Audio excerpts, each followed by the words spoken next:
wilayah, kepimpinan, kekuasaan mesti milik orang Islam. Pada hari ini ada kecenderungan yang amat besar untuk menyerahkan kuasa kepada orang bukan Islam. Dan itu amat bertentangan dengan ajaran Islam. Bertentangan dengan ribuan dalil yang ada.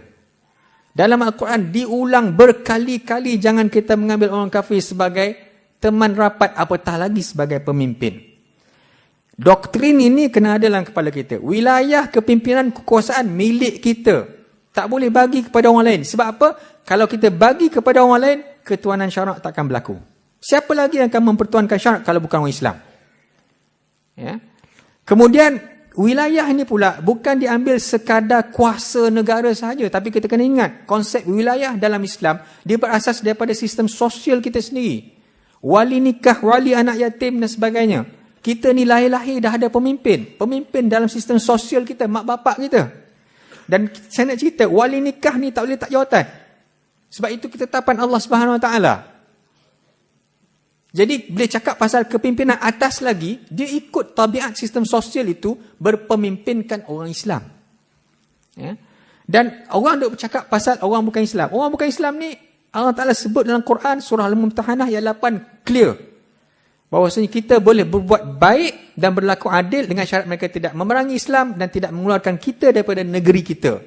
Saya tak pasti kenapa mereka tidak menggunakan ayat ini untuk berbuat baik kepada orang kafir, orang bukan Islam. Tapi mereka memilih ayat surah Al-Anbiya, wa ma arsalnaka illa rahmatan lil alamin. Saya rasa sebab apa? Sebab surah Al-Mumtahanah ayat 8 ni dia bagi syarat. Berlaku adil dan berbuat baik kepada orang kafir, tapi ada syarat. Mereka tidak memerangi Islam dan tidak mengeluarkan kita daripada negeri kita. Tapi kalau wa ma arsalnaka illa rahmatan lil alamin, memang tak sebut apa pun. Dia pusinglah ke mana pun. Benda yang broad, benda yang luas, boleh pusing ke mana pun.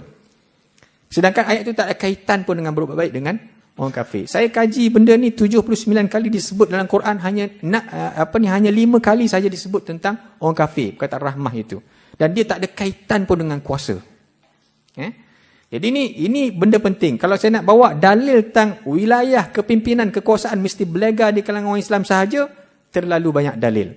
Dan apa yang berlaku pada hari ini, kalau terlepas kuasa itu kepada orang bukan Islam, kita kena ingat, itu adalah darurah tuqaddar biqadariha. Benda terlepas, kita kena pasangnya ambil balik. Singapura terlepas, niat ambil balik. Sebab itu hak kita.